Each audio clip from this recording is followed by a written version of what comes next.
दृष्टि आईएएस के today GK programme में आपका स्वागत है। शुरुआत करते हैं पिछले अभ्यास प्रश्न से, जिसमें हमने आपसे पूछा था निम्नलिखित में से कौन सा कथन भारतीय विधि आयोग के संबंध में सही नहीं है। आपके ऑप्शन थे, ऑप्शन ए यह एक वैधानिक निकाय है, ऑप्शन बी इसे मूल रूप से 1955 में गठित किया गया था, ऑप्शन सी यह भारत में कानूनों की महत्वपूर्ण समीक्षा प्रदान करता है, या फिर ऑप्शन डी इसने अब तक 277 रिपोर्ट प्रस्तुत की हैं। तो इस प्रश्न का सही उत्तर है विकल्प ए, यह एक वैधानिक निकाय है। यह कथन सही नहीं है, बाकी के सभी कथन सही हैं। आप में से कई व्यूअर्स ने इस प्रश्न का एकदम ठीक जवाब दिया है। चलिए अब आगे की बात को एक्सप्लेनेशन से समझते हैं। हाल ही में केंद्रीय मंत्रिमंडल ने 22वें विधि आयोग के कार्यकाल के विस्तार को मंजूरी दी है। बता दें कि 22वें विधि आयोग का कार्यकाल 20 फरवरी 2023 को समाप्त हो रहा था। भारतीय विधि आयोग एक गैर सांविधिक निकाय है, इसलिए विकल्प ए सही होगा। इसे कानून और न्याय मंत्रालय की एक अधिसूचना द्वारा गठित किया गया है। इसे मूल रूप से 1955 में गठित किया गया था। यह आयोग भारत में कानूनों की महत्वपूर्ण समीक्षा प्रदान करता है। इसने अब तक 277 रिपोर्ट प्रस्तुत की हैं। इस तरह इस प्रश्न का सही उत्तर है विकल्प ए, यह एक वैधानिक निकाय नहीं है। यह कथन सही नहीं है, बाकी के सभी कथन सही हैं। चलिए अब शुरुआत करते हैं आज के एपिसोड की। तो आज के एपिसोड का पहला प्रश्न है, प्रगति प्लेटफॉर्म की शुरुआत कब की गई थी। आपके ऑप्शन है वर्ष 2015, 2016, 2017 या फिर 2018। तो इस प्रश्न का सही उत्तर है विकल्प ए, वर्ष 2015। चलिए एक्सप्लेनेशन आगे की बात को समझते हैं। हाल ही में भारत के प्रधानमंत्री ने 41वें प्रगति इंटरैक्शन की अध्यक्षता की। प्रगति का पूरा नाम proactive governance and timely implementation है। इसका उद्देश्य प्रोएक्टिव गवर्नेंस और समय पर कार्यान्वयन की संस्कृति शुरू करना है। ये प्रमुख हितधारकों के बीच रियल टाइम उपस्थिति, ई पारदर्शिता और ई जवाबदेही लाने के लिए एक मजबूत प्रणाली है। इस प्लेटफॉर्म को 25 मार्च 2015 को लॉन्च किया गया था, इसलिए विकल्प ए सही है। ये प्लेटफॉर्म विशिष्ट रूप से 3 नवीनतम तकनीकों को साथ लाता है। ये तकनीक है, पहली डिजिटल डेटा प्रबंधन, दूसरी वीडियो कॉन्फ्रेंसिंग और तीसरी भूस्थानिक तकनीक। तो इस तरह इस प्रश्न का सही उत्तर है विकल्प ए, वर्ष 2015। अगला प्रश्न है, गुलफूड 2023 का 28वां संस्करण किस देश में आयोजित किया गया। आपके ऑप्शन है सऊदी अरब, कतर, ओमान या फिर संयुक्त अरब अमीरात। तो इस प्रश्न का सही उत्तर है विकल्प डी, संयुक्त अरब अमीरात। हाल ही में कृषि और प्रसंस्कृत खाद्य उत्पाद निर्यात विकास प्राधिकरण यानी एपिडा ने संयुक्त अरब अमीरात में आयोजित गुलफूड 2023 के 28वें संस्करण में भाग लिया, इसलिए विकल्प डी सही है। इस कार्यक्रम में 125 देशों की 5000 कंपनियों ने भागीदारी की। अंतर्राष्ट्रीय बाजरा वर्ष 2023 में भारत ने बाजरा और इसके मूल्यवर्धित उत्पादों के निर्यात संवर्धन पर केंद्रित विषय के साथ गुलफूड में भाग लिया। आपको बता दें, गुलफूड एक मंच है जो दुनिया भर के खाद्य और पेय क्षेत्रों को जोड़ता है। साथ ही ये भारतीय निर्यातकों को भी पर्याप्त अवसर प्रदान करता है। इस तरह इस प्रश्न का सही उत्तर है विकल्प डी, संयुक्त अरब अमीरात। अगला प्रश्न है, हाल ही में चर्चित मुकाब शब्द किससे संबंधित है। आपके ऑप्शन है संयुक्त अरब अमीरात का सौर उपग्रह, ईरान की बैलिस्टिक मिसाइल, मंगोलिया में प्राकृतिक गैस क्षेत्र या फिर सऊदी अरब में एक शहर। तो इस प्रश्न का सही उत्तर है विकल्प डी, सऊदी अरब में एक शहर। हाल ही में सऊदी अरब ने अपने राजधानी शहर को बदलने के लिए अपनी नवीनतम भव्य योजना का अनावरण किया।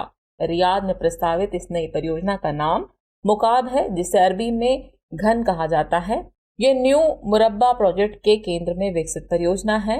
इसमें 1 लाख से अधिक आवासीय इकाइयां, 9000 होटल के कमरे और 1.4 मिलियन वर्ग मीटर का ऑफिस स्पेस होगा। साथ ही 1.8 मिलियन वर्ग मीटर का स्थान सामुदायिक सुविधाओं के लिए भी समर्पित होगा। इस तरह इस प्रश्न का सही उत्तर है विकल्प डी, सऊदी अरब में एक शहर। अगला प्रश्न है, निम्नलिखित में से कौन सा कथन वेस्ट्रो खाते के संबंध में सही नहीं है। आपके ऑप्शन है, इस खाते को घरेलू बैंक विदेशी बैंकों के लिए रखते हैं। इसे विदेशी बैंकों की मुद्रा में रखा जाता है। ये घरेलू बैंकों को विदेशी वित्तीय बाजारों तक व्यापक पहुंच हासिल करने में मदद करता है, या फिर घरेलू बैंक इसका उपयोग अपने ग्राहकों को अंतर्राष्ट्रीय बैंकिंग सेवाएं प्रदान करने के लिए करते हैं। इस तरह इस प्रश्न का सही उत्तर है विकल्प बी, इसे विदेशी बैंकों की मुद्रा में रखा जाता है। यह कथन जो है सही नहीं है, बाकी के सभी कथन सही हैं। चलिए एक्सप्लेनेशन से आगे की बात को समझते हैं। हाल ही में 20 रूसी बैंकों ने भारत में भागीदार बैंकों के साथ वोस्ट्रो खाते खोले हैं। आपको बता दें कि वोस्ट्रो एक लैटिन शब्द है जिसका अर्थ है आपका। यह एक ऐसा खाता है जिससे एक घरेलू बैंक स्थानीय मुद्रा में विदेशी बैंक के लिए रखता है, इसलिए विकल्प बी सही होगा। भारत के मामले में यह रुपया है। ये घरेलू बैंकों को विदेशी वित्तीय बाजारों तक व्यापक पहुंच प्राप्त करने में मदद करता है। ये खाते घरेलू बैंकों को अपने उन ग्राहकों को अंतर्राष्ट्रीय बैंकिंग सेवाएं प्रदान करने में सक्षम बनाते हैं जिनकी वैश्विक बैंकिंग आवश्यकताएं हैं। इस तरह इस प्रश्न का सही उत्तर है विकल्प बी। इसे विदेशी बैंकों की मुद्रा में रखा जाता है। यह कथन सही नहीं है, बाकी के सभी कथन सही हैं। अगला प्रश्न है, हाल ही में किस राज्य ने इंजेक्टेबल पोलियो वैक्सीन की अतिरिक्त खुराक की घोषणा की है? आपके ऑप्शन है उत्तर प्रदेश, बिहार, झारखंड या फिर पश्चिम बंगाल। तो इस प्रश्न का सही उत्तर है विकल्प डी, पश्चिम बंगाल। हाल ही में पश्चिम बंगाल ने घोषणा की कि वह बच्चों के लिए इंजेक्टेबल पोलियो वैक्सीन की एक अतिरिक्त खुराक शुरू कर रहा है, इसलिए विकल्प डी सही है। इंजेक्टेबल पोलियो वैक्सीन इंजेक्शन से दिया जाने वाली एक पोलियो वैक्सीन है। आपको बता दें कि पोलियो या पोलियोमाइलाइटिस एक अत्यधिक संक्रामक वायरल रोग है जो 5 वर्ष से कम उम्र के बच्चों को प्रभावित करता है। ये रोग पोलियो वायरस के कारण होता है। पोलियो का कोई इलाज नहीं है, लेकिन इससे बचाव के लिए सुरक्षित और प्रभावी टीके उपलब्ध हैं। पोलियो का पहला टीका जोनास साल्क ने विकसित किया था। बाद में अल्बर्ट साबिन ने एक लाइव पोलियो वैक्सीन बनाई जिसे मौखिक रूप से दिया जा सकता था। इस तरह इस प्रश्न का सही उत्तर है विकल्प डी, पश्चिम बंगाल। अगला प्रश्न है, कभी कभी समाचारों में देखे जाने वाले शब्द HD 3385 का सबसे अच्छा वर्णन कौन करता है? आपके ऑप्शन है गेहूं की नई किस्म, मक्के की नई किस्म, कृषि रोबोट या फिर जैव उर्वरक। तो इस प्रश्न का सही उत्तर है विकल्प ए, गेहूं की नई किस्म। हाल ही में भारतीय कृषि अनुसंधान परिषद ने गेहूं की एक नई किस्म विकसित की है जो बढ़ती गर्मी के कारण उत्पन्न होने वाली चुनौतियों से निपट सकती है। HD 3385 नामक गेहूं की ये नई किस्म जल्दी बुआई के लिए अनुकूल है, इसलिए विकल्प ए सही है। यह किस्म गर्मी के प्रकोप से बच सकती है और इसे मार्च के अंत से पहले काटा जा सकता है।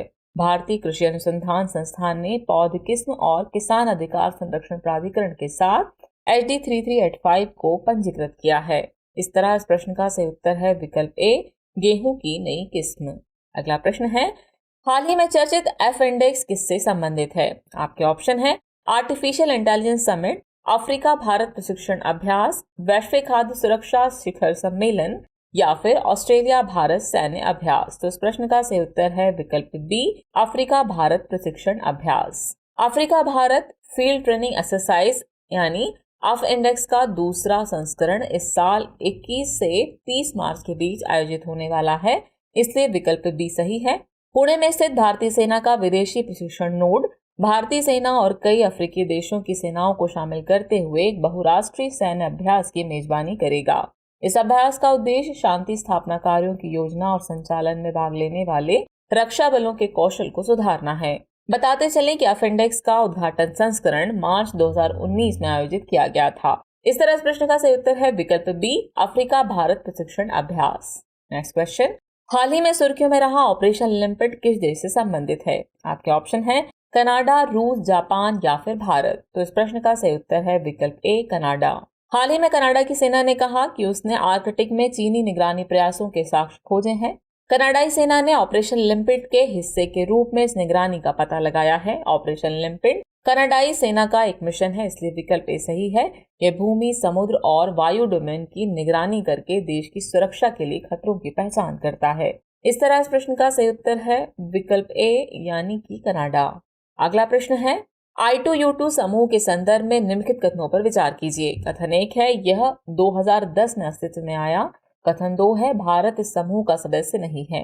उपर्युक्त में से कौन सा ऐसे कथन सही है या फिर है? आपके ऑप्शन है केवल 1, केवल 2, 1 और 2 दोनों और न तो 1 न ही 2। तो इस प्रश्न का सही उत्तर है विकल्प डी, न तो 1 न ही 2। चलिए इस प्रश्न से आगे की बात को समझते हैं।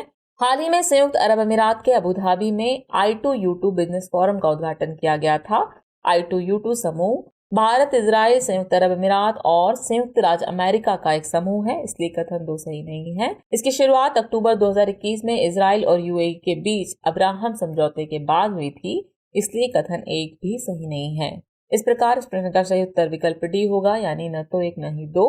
इस समूह का लक्ष्य जल, ऊर्जा, परिवहन, अंतरिक्ष, स्वास्थ्य एवं खाद्य सुरक्षा में संयुक्त निवेश और नई पहल पर सहयोग करना है। तो इस तरह प्रश्न का सही उत्तर हुआ न तो 1 न ही 2।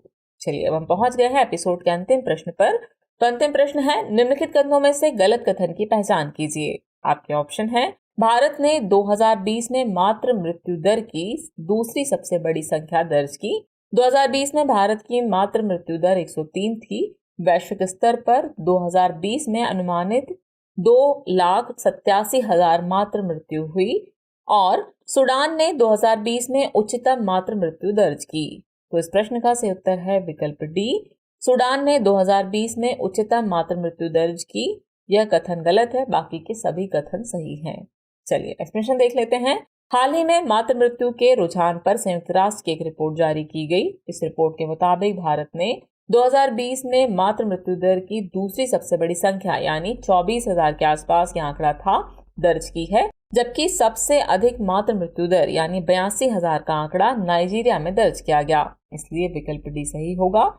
हालांकि साल 2000 और 2020 के बीच भारत में मातृ मृत्यु दर यानी मदर मोर्टेलिटी रेट में 73.5% की कमी आई है। वर्ष 2020 में भारत की मातृ मृत्यु दर 103 थी। इसकी तुलना में अर्जेंटीना, भूटान, ब्राजील, किर्गिस्तान और फिलीपींस जैसे अन्य विकासशील देशों ने भारत से बेहतर प्रदर्शन किया है। वैश्विक स्तर पर साल 2020 में अनुमानित 2,87,000 मृत्यु हुई है। इस तरह इस प्रश्न का सही उत्तर है विकल्प बी यानी सूडान ने 2020 में उच्चतम मातृ मृत्यु दर्ज की। यह कथन गलत है, बाकी के सभी कथन सही हैं। चलिए अब वक्त हो चला है आज के एपिसोड से रिलेटेड अभ्यास प्रश्न को नोट करने का। तो अभ्यास प्रश्न है, हाल ही में खबरों में रहा अमा कृष्णेयाई क्या है? आपके ऑप्शन है। ऑप्शन ए भारत का पहला solar chatbot, option B Kisan credit card, option C Bharat का पहला कृषि चैटबॉट या फिर ऑप्शन डी गेहूं की नई किस्म। तो व्यूअर्स इस प्रश्न का जवाब कमेंट बॉक्स में देना न भूलें। जल्द ही मिलते हैं नए एपिसोड में नए नए सवालों और उनके नए नए जवाबों और जानकारियों के साथ। तब तक के लिए शुक्रिया।